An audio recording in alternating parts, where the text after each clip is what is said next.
আমরা সকলেই জানি দক্ষিণেশ্বর মন্দির রানী রাসমণি নির্মাণ করেছিলেন, কিন্তু আমরা অনেকেই জানি না রানী রাসমণি দক্ষিণেশ্বর মন্দির আদলে আরও একটি মন্দির নির্মাণ করেছিলেন, যেটি হলো ব্যারাকপুর গঙ্গার ধারে। আজকে সেই মন্দিরের সম্পূর্ণ তথ্য আপনাদের সামনে তুলে ধরব।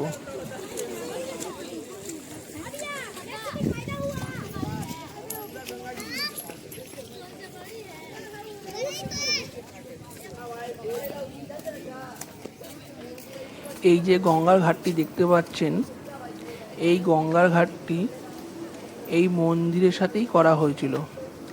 এই গঙ্গার ঘাট থেকে মন্দিরটি দেখা যায়।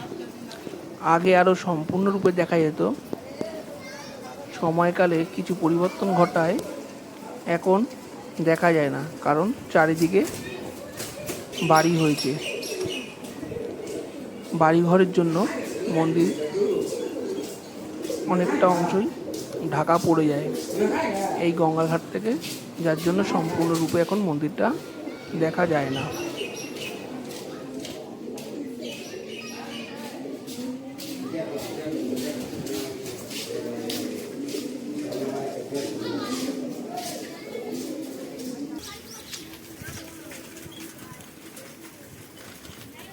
আঠেরোশো 55 সালে রানী রাসমণি মা অন্নপূর্ণার স্বপ্নাদেশে এই মন্দিরটি ব্যারাকপুর গঙ্গার ধারে নির্মাণ করেছিলেন।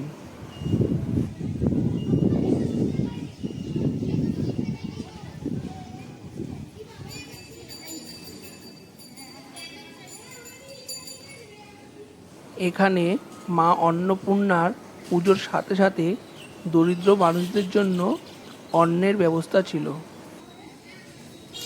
রানী রাসমণি বিশ্বাস করতেন, শুধু পুজো নয়, দেবী অন্নপূর্ণার প্রকৃত আরাধনা হয় অন্নদান এবং মানব সেবার মাধ্যমে।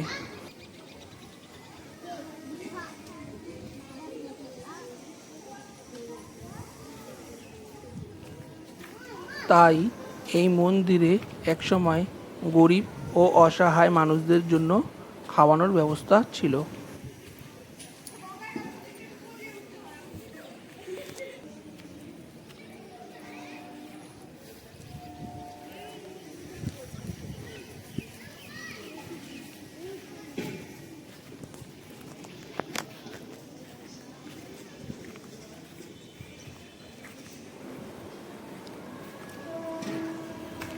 এই মন্দিরে এখনও অনেক মানুষ আসেন মা অন্নপূর্ণার কৃপা প্রার্থনার জন্য।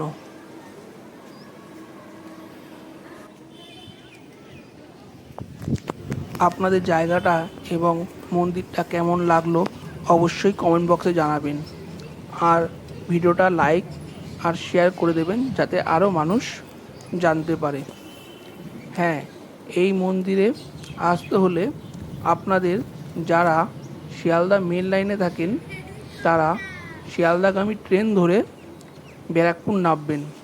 1 নম্বর প্ল্যাটফর্মের দিকে যাবেন, স্টেশনের পশ্চিম দিক থেকে বেরোবেন, সামনেই দেখবেন টোটো আছে।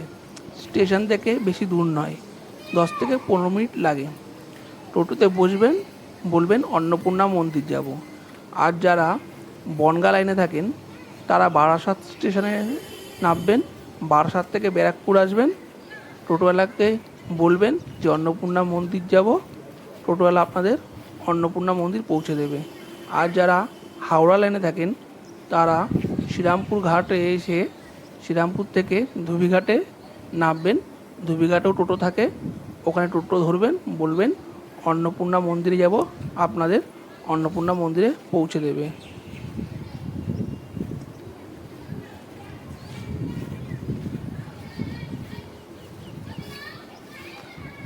আজ এখানেই শেষ করছি, আবার দেখা হবে অন্য কোনো জায়গায়।